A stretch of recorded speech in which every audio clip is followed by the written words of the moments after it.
Hello, everybody. Welcome back. So, today we're going to talk about the five love languages in honor of Valentine's Day coming up pretty quick. I just wanted to share a brief introduction into the love languages and what they are. Honestly, love comes in different forms. As we know, I think there's like 7 or 16 forms of love. I forget the number. But, it's friendship, it's self love, family love. Um, Intimacy love, right? You know what I'm talking about. Pragmatic love, right? So, knowing your love language is super important. So, love language is there's two versions. So, the one you give and the one you like to receive. So, first, I'm gonna go over the five love languages, um, the do's and the don'ts, right? So, first love language is words of affirmation. Self-explanatory. That means complimenting, encouraging, appreciation for that person. If your person, their love language is words of affirmation, in other words, they like to receive words of affirmation. You want to avoid criticizing them, and you want to avoid unkind comments. Now, I tend to be a little bit blunt sometimes, and I know I need to work on criticism and unkind comments. I feel like at one point or another, we all sometimes say things out of pocket. So that's one. The next love language is quality time. So again, self-explanatory. Give attention to that person, have meaningful conversations with them, and share activities that they like, right? So if they have a specific hobby, maybe participate in that, or maybe they want to do a specific activity with you. Don't just say, nah, I don't want to do it, that's your thing. Encourage it, right? So what do you want? What should you avoid if your partner's love language is quality time? Well, avoid neglecting one-on-one time, obviously. Avoid interrupting them as well, right? Especially if they're sharing something that they're super passionate about. Don't just dismiss it. Don't just like kick it to the curb, because obviously that's going to hurt them. The next love language is receiving gifts. Self-explanatory, right? What do you want to do what you should avoid if someone's love language is receiving gifts? So you want to avoid thoughtless gifts, right? That's one thing. Just because someone likes to receive gifts doesn't mean that you should be giving them just random stuff, right? Um, and then you also want to avoid forgetting special occasions. So birthdays, anniversaries, just things that are special to them. You want to embrace it, remember it, right? If you have to put it in your calendar, I mean, we all have smartphones. I use the calendar on my smartphone all the time. It's filled with all these things, so you can just write it down and put it for every year, reoccurring every year. And there, you never forgot a birthday again. Um, Next one is acts of service. So that's, doing chores for someone, favors, running errands for them. What do you want to avoid if your partner's love language is acts of service? Avoid breaking promises. Super important, right? I know it sounds silly, but pinky promises are forever. So again, you want to avoid breaking those promises. Avoid being unreliable as well. Uh, Especially again when it comes to acts of services, if you'll seem flaky, right? Especially if they ask you, hey, can you go pick this up for me real quick, it's on your way home, and you forget and you just say, oh, I'm sorry, I forgot, I'll get it next time, or I'll just go back. It just makes you seem flaky, and then they're not going to want to ask you for any more favors, right? So just don't do that. And then the last love language is physical touch. So holding hands in public, or just holding hands in general, hugs, kisses, sitting nearby, close to each other. What do you want to avoid? Avoid neglecting physical intimacy or showing discomfort, right, with physical touch. So let's say your partner loves to hold hands in public, and maybe you just feel like that's a little cheesy or whatever. Um, if their love language is genuinely physical touch and you make them feel like you're disgusted by it, obviously that's not going to set the tone for your relationship. Just hold their hand. Honestly, I mean, if you feel like, okay, making out in public is too much, just hold their hand. Nothing wrong with that. But do show them affection, right? So those are the 5 love languages. Now, I want to share some interesting facts about the 5 love languages. So, which are the most popular love languages by gender? So, men and women both actually prefer to receive quality time. Crazy, right? Who knew? Obviously, that makes sense. I mean, if you're in a relationship, you want to spend time with that person. You don't want to be away from them. Doesn't matter whether you just started dating or you've been dating for a year or 10. You know, quality time is important. So 38.6% of men actually prefer quality time. 44.5% of women prefer quality time. Which one was the least popular? Well, men don't really like acts of service. About 8.7% of men prefer acts of service. Women do not prefer receiving gifts. Wild, right? Weird statistics, but 10.5% of women prefer receiving gifts compared to the average. So that's the lowest ranking percentage. Now, overall, the ranks, for love language preferences, it's number one. And depending on what study you look at, they switch. So number one, based on the study that I saw, was quality time. Everybody prefers quality time. And again, that makes sense. You're in a relationship. You want to spend that quality time with them. You don't want to be apart. It just doesn't make sense, right? Why be in a relationship if you can't spend quality time with each other? Physical touch was number two. A lot of us, we like holding hands, hugging, kissing.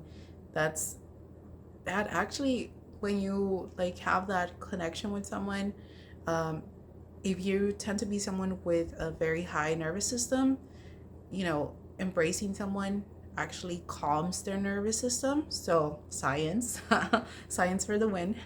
And then you have number three, third place was words of affirmation. Fourth place was acts of service.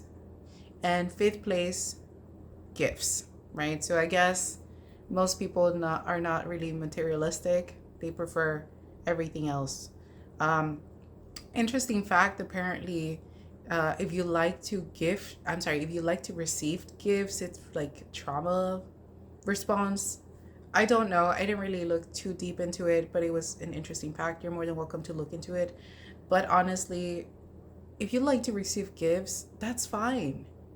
That's perfectly acceptable. No judgment. Now, another interesting fact is that men often lean towards, and it changes again, either quality time or physical touch. Women often lean more towards words of affirmation, right? So, we like to hear, oh, you're so pretty, or I love you. I love the way you dress. That dress. Oh, I noticed you cut your hair. Honey, what did you do to your hair? It looks so good. Your makeup looks spot on. What did you do to it? It makes sense.